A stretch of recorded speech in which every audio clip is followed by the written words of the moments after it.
Well, thank you and good evening. Whoa, all right, that's loud. I think they're going to be putting a PowerPoint up on the slides here in just a moment. I want to say that, as was noted, the Lumina Foundation is the largest foundation in the country that is focused on a single goal, and that is to increase higher education success. And as a part of doing that, we believe that higher education has to be student-centered. And so I know with this group tonight, we're among friends with a common interest in making sure that our systems, our policies, all that we do keeps the students front and center and their success front and center in the work that we do. So thank you for the opportunity to be here this evening. I'd like to kind of set the stage for why, I'm sure you know that what you do is important, but why what you're doing is more important today than it has ever been in the history of this country. And I want to do that first by talking a little bit about what was mentioned, the big goal. And that big goal, this isn't Lumina's big goal. We want this to be the country's big goal. We have a branding called Goal 2025, and we're trying to get people to adopt the brand and all that goes behind it. But it is to increase the percentage of Americans who hold high quality, I want to emphasize that, high quality degrees and credentials to 60% by 2025. Now, we have been stuck at around 40% in this country for 3 decades or longer. That was good enough to be first in the world that long ago. Many of you may have seen the most recent report on international comparisons done regularly by the OECD, the Office for Economic Cooperation and Development. And the United States, among our younger workforce, our younger people, 25 to 34, just slipped from 12th in the world to 15th in the world. Now, we thought 12 was bad enough, but now we're at 15. It's not that we didn't increase the percentage of people with a degree somewhat, a small amount, but everybody else in the world is doing it much faster than we are. South Korea just hit 63%. They've already surpassed our big goal for 2025. Ontario, Canada, as a province, is at 60%, and they just set a goal to hit 70% of their population in the near future. So this is a matter of our ability as a country to continue to thrive and for our children and our grandchildren to have the kind of lives that we have been privileged to have during our lifetime. So what is it going to take? First, we say, what's it going to take to do this? It is an audacious goal, to be sure. It will require 270, we have the numbers down on this, and we can give them to you for your state and counties in your state. We know exactly what needs to happen. 278,000 graduates per year, every year. A 6.3% annual increase. Now, that doesn't sound overwhelming, but it is huge. We're currently producing about 112,000 additional graduates each year, so we've got a gap of 166,000 graduates, and that's about a little over 20 million more degrees between now and 2025 than we're on track to produce. Now, when you give those big national numbers, it sounds a little daunting, but when you begin to break it down by state, by county, by city, and you bring people together around this goal, the normal reaction is, hey, you know, we could do that. For example, we're here in Colorado. What would it take in Colorado? The key is to begin increasing degree production and to continue and increase it each year until 2025.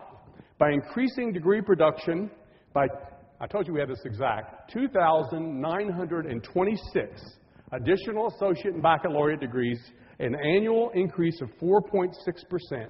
If Colorado can do that, Colorado will reach the big goal. And when you talk about what Denver needs to do or what some county in another part of Colorado needs to do, when you begin to look at where the gaps are, where people aren't succeeding, and begin to figure out how to fix that, it is a doable goal, and we must do it. Now, what we're talking about here is really, to be very clear, is increasing the number of people in the workforce with a high-quality degree, and that requires enormous increases in participation, as well as increases in completion, which is what I'm going to focus on because that's where largely you come in to the picture, and that's what drives attainment. This is not, let me emphasize this, this is not about graduation rates. Every administrator, anybody in this room knows how to increase your graduation rate, right? How do you do that? You just only accept those students that are going to graduate anyway unless they get hit by a truck, right? You narrow the net. I saw a celebratory article about a university, which will go unnamed, which rightly was receiving credits for dramatically increasing its graduation rate. I looked up the numbers of degrees they were actually producing, and it actually went down a little bit. That was their strategy. We can't have that. We've got to have participation times completion in large numbers, and particularly for the 21st century student. We talk about Lumina is most interested in helping first generation students of color, low income, adult learners coming back. That's who need our help, as you well know. But we found that as we keep saying those phrases over and over again, it sends the wrong message. It sends the message that these are somehow a special group that needs some special help. In fact, these are our students. That's who the 21st century student is.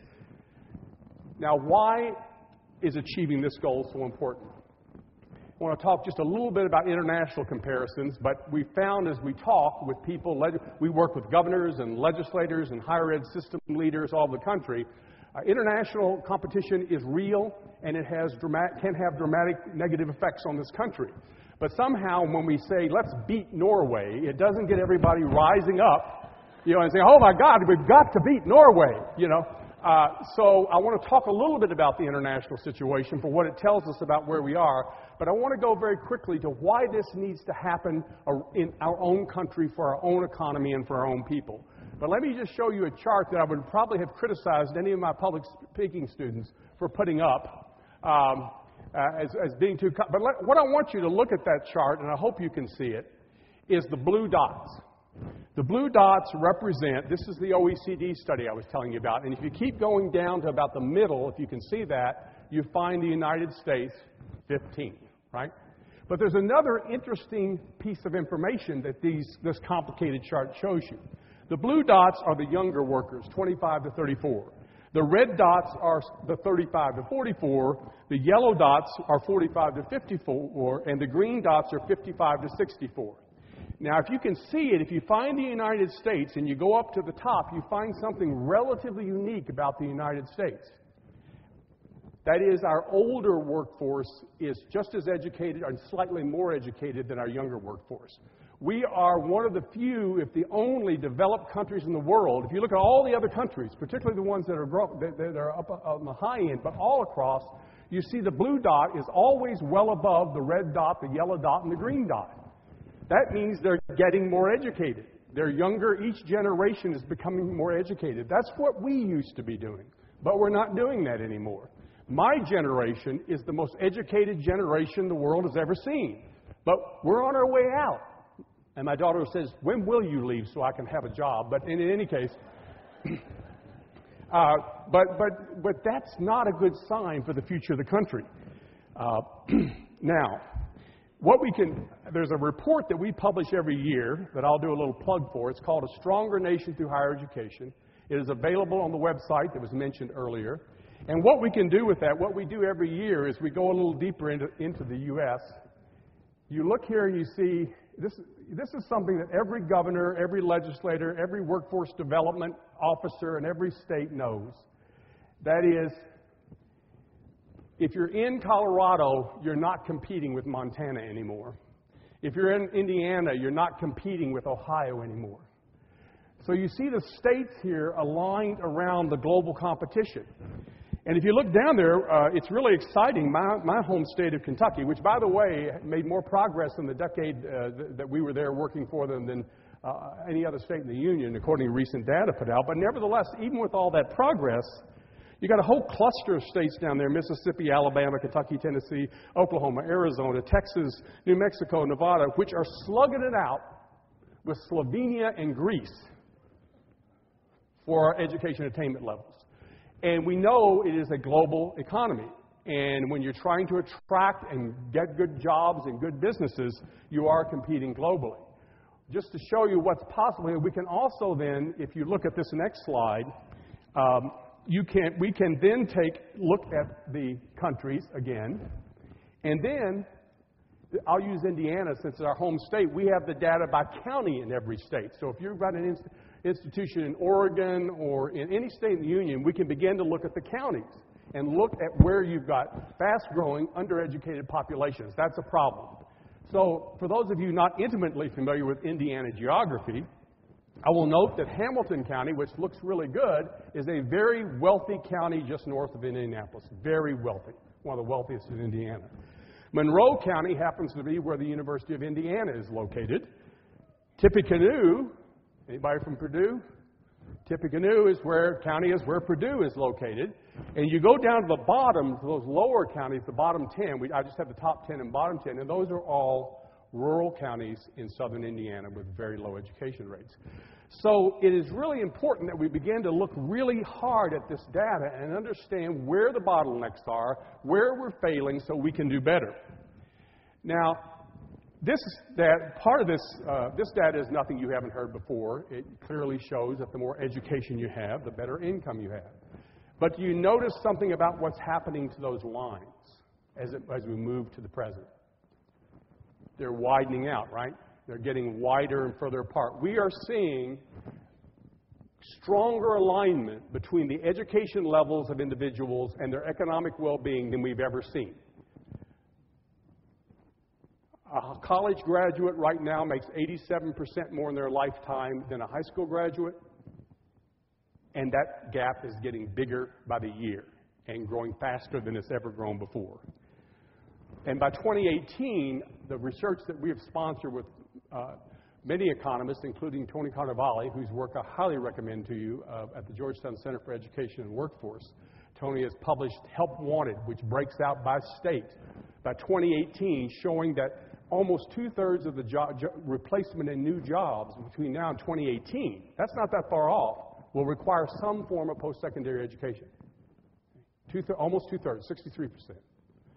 And he's broken it out by state to show what each state will need and in which sectors they'll need those graduates. We've got to start aligning what we're producing out of higher education, the kinds of degrees, with what the economy is demanding from us in a better way.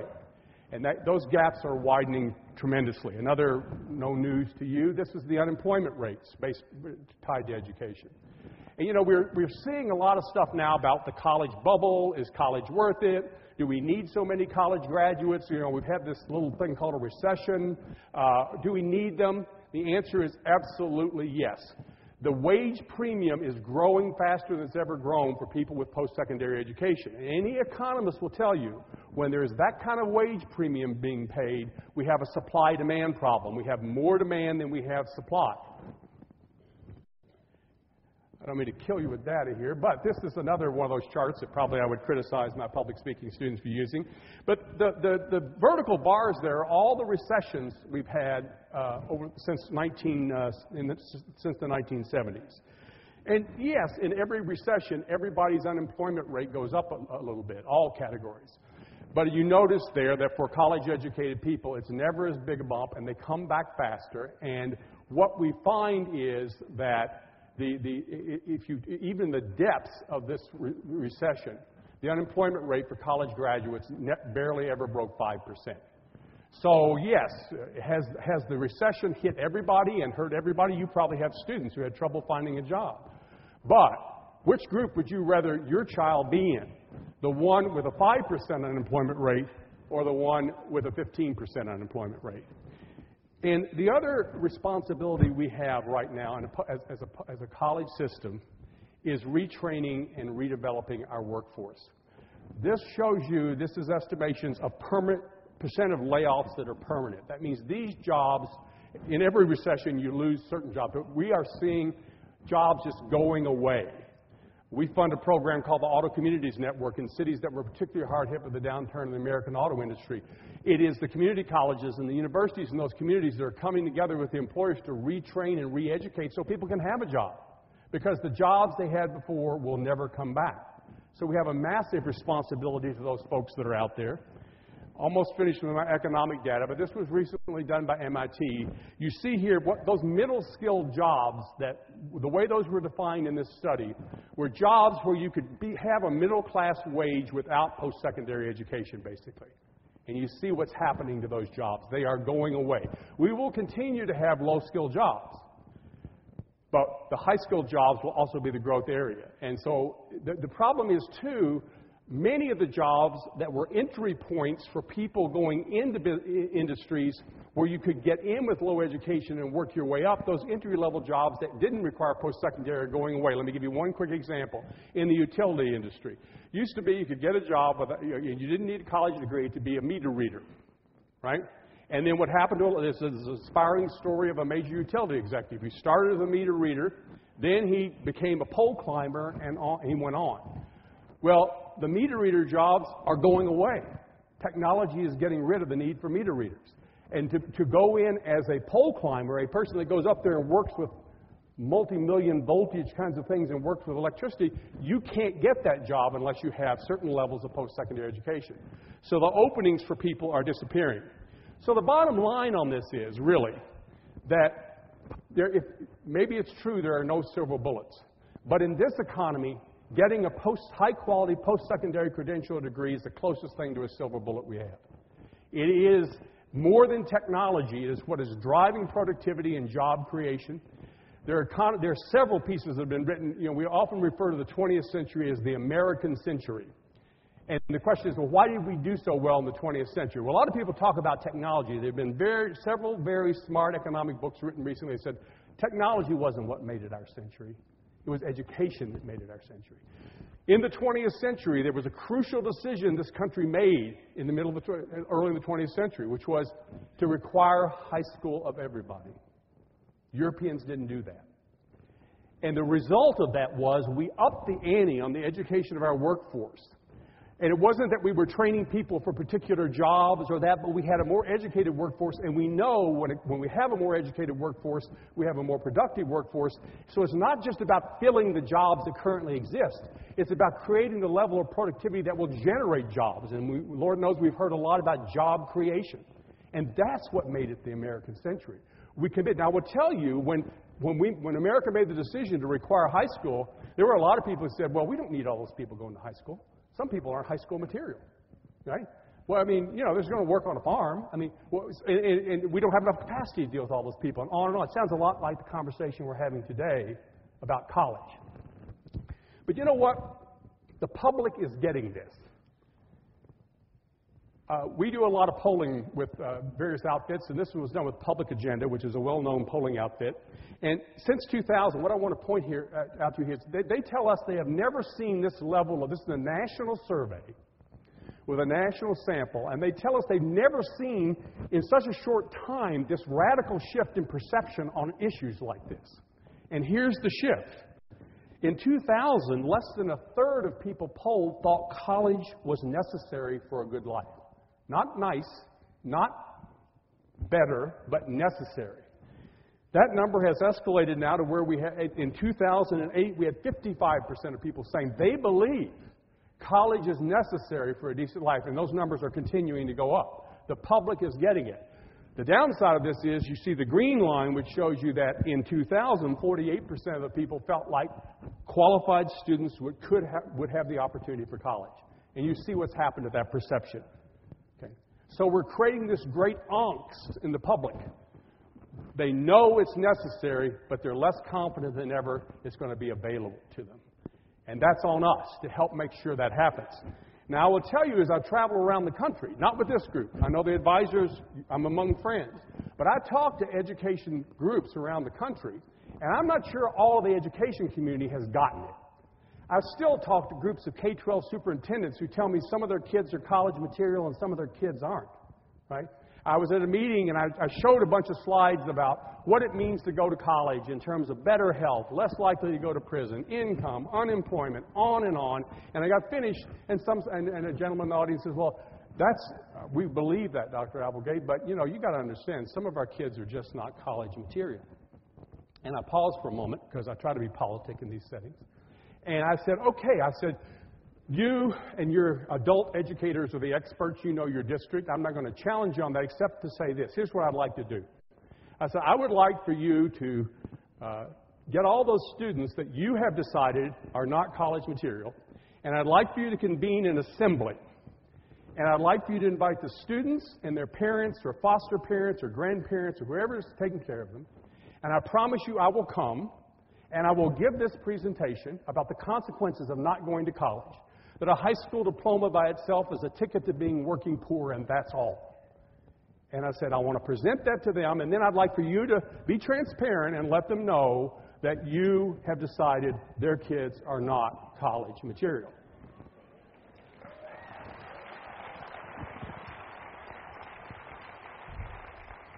And I thought if they're okay with it, I'm okay with it. Now, let me move along here. I want to talk a little bit about back one, how we achieve the big goal. Because, so I hope I've made a case. If we do not achieve this big goal, our economy will not recover. The have-not divisions that currently exist will aggravate, and our democracy will be threatened. This is big stuff. That's why President Obama has adopted this. Often he and his staff talk about the 60% goal. That's why many foundations and other organizations have adopted similar goals that call for this audacious increase in the number of college-educated students. But what do we have to do to succeed to do that? Well, as I've said, as my title indicated, we've got to focus on 21st century students. I think in many people's minds, I can tell you in Washington, inside the Beltway, in many policymakers' minds, they went to college a certain way, and that's what they think higher education is.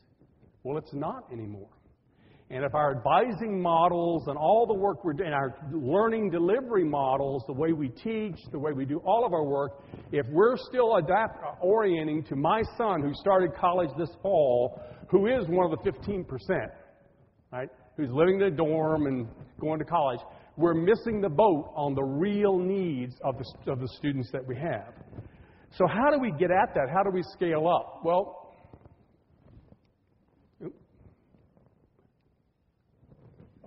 okay, now let me move on here. Okay, we'll get it right. Well, first of all, I can't leave this without talking about the adult learner. There are, as this chart indicates, 22% of our current workforce, or almost 39 million people in this workforce, are adults who have some college but no degree. They actually were on our campuses at some point, and we lost them. They left with nothing. Maybe debt, that's it. Okay?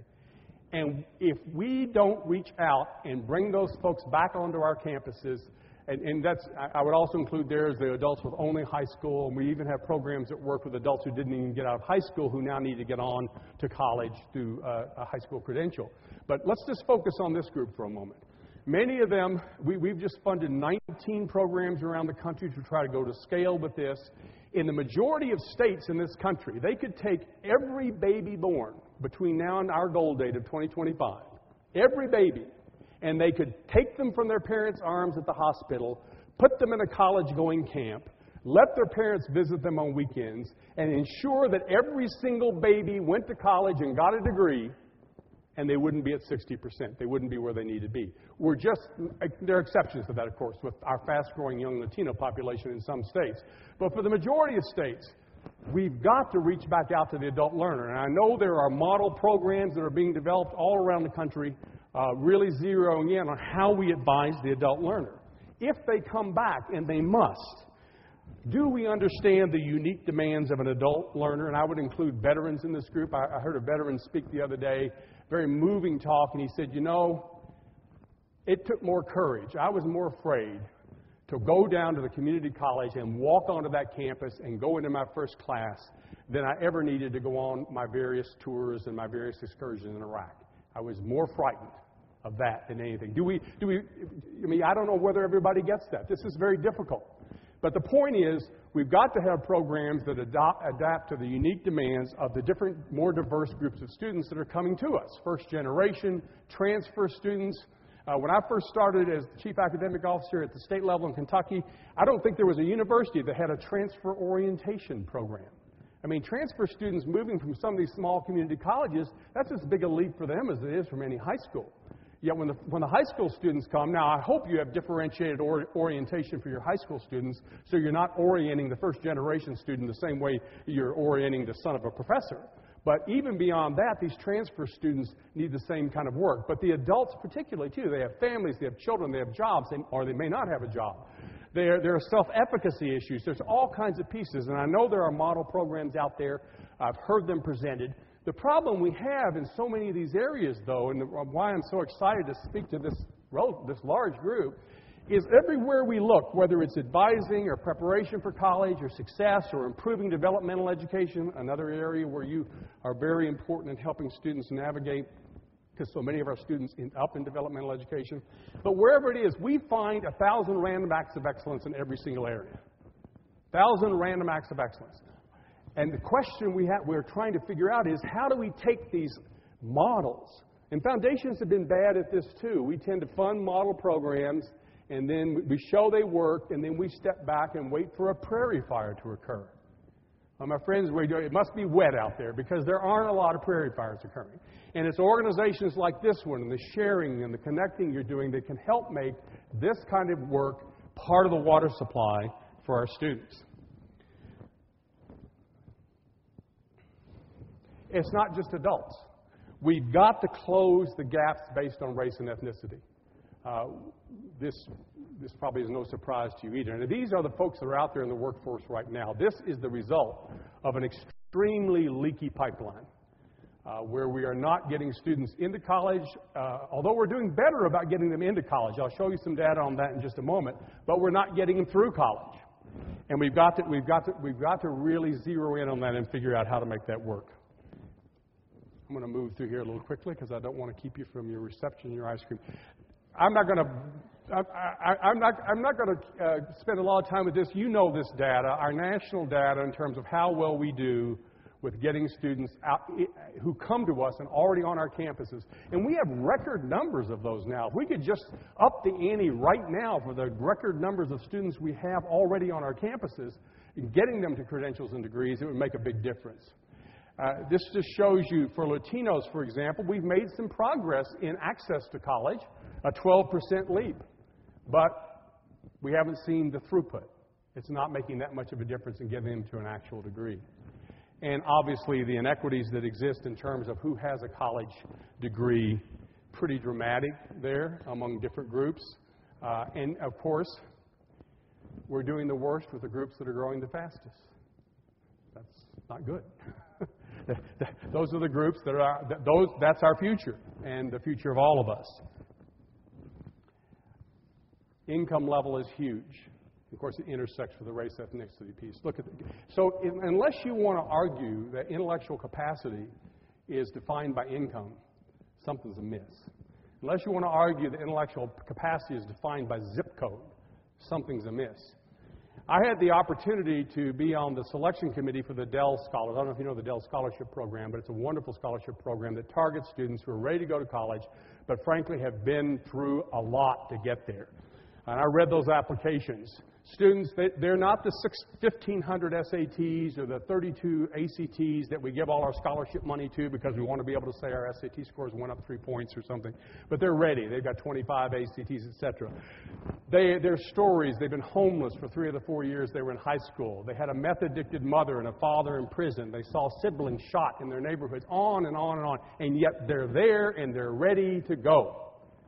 And we talk a lot about merit versus need. They have need, but by golly, if those aren't meritorious students, if those aren't students that we don't want on our campuses, then something's very wrong with our value system.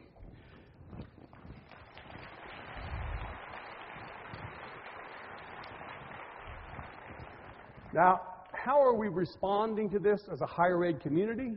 I would argue not very well yet. Hopefully, we're going to rise to the occasion. Again, I'm going to speed through some of this, but we know what's happened in terms of how much Pell support counts for college costs for low-income students. It's gone down. Now, we did have a tremendous, over the last couple of years, this administration, as you know, upped the maximum Pell, and we've gone in the last couple of years from 6 million Pell students going to college to over 9 million. That is huge. That is tremendous. Now everybody's worried about the deficit in the Pell program, right? We're spending too much money. I would just suggest that all of us need to be asking about priorities. and look at where we're spending our money and say, is doubling and tripling the number of low-income students going to and succeeding in college, how high a priority is that for the future of this country as compared to other places we're spending our money? And we have to really push to continue that federal support. The problem we have is it's not even as much at the federal level. Most of your states have state grant programs, right? Many of them funded by the lottery. They're edging toward going to wealthier students. You look here and you see, yes, public college aid has gone up for low-income students. I need some more circles to appear. Well, I seem to be stuck now. Nope, well, they went. The point is, where are we going here? Well, let me move. The point is on that chart is, what we find is that the trend in a study we supported by Education Trust called Opportunity Drift, more and more, there's faster percentage increases and more dollars are going to wealthier and wealthier students. And again, it's that kind of elitist ideology that is infecting a lot of our institutions. Our flagship institutions, according to Opportunity Drift's data, research-extensive universities give as much money to students making over $100,000 a year as they do to students making under 30 in scholarship institutional aid. And institutional aid is huge. I mean, if you put all the private and public institutional aid together, it's almost as big as Pell. Or maybe it is a little bigger than Pell. So we have to begin to look at how we're using our resources effectively. And now let me just get real quickly to this audience, and you're the experts. I say this next piece is a bit tentative. I did spend 20 years on a campus. I do recognize the crucial role that advising plays in increasing those numbers. But it seems to me that this group is a group, because of what you care about, that can be a strong advocate on campus for a student-centered approach, for a 21st century student-centered approach, who can begin to ask the questions about what the data show about who's succeeding and who's not. What is our Latino success, our successful Latino students? How are we disaggregating our data? Where are the bottlenecks? Where do we spend our institutional aid dollars? Who gets those dollars? I'll give you one example quickly of a state. I don't mean to offend anybody from Florida here, but Florida has a program called Bright Futures. And I think they've had to reduce it, but at one point, Florida was giving between $400 and $500 million a year in aid. It was a merit-based program, merit defined in very traditional test-based, course-based kind of ways. And we had one of our partners in Florida analyze who was getting that money in Florida. And 150 to 200 million of those dollars were going to families in Florida who make over $200,000 a year. A community college president friend of mine referred to it as the car dealer relief program because it allowed all those wealthy students to have a car when they went to college.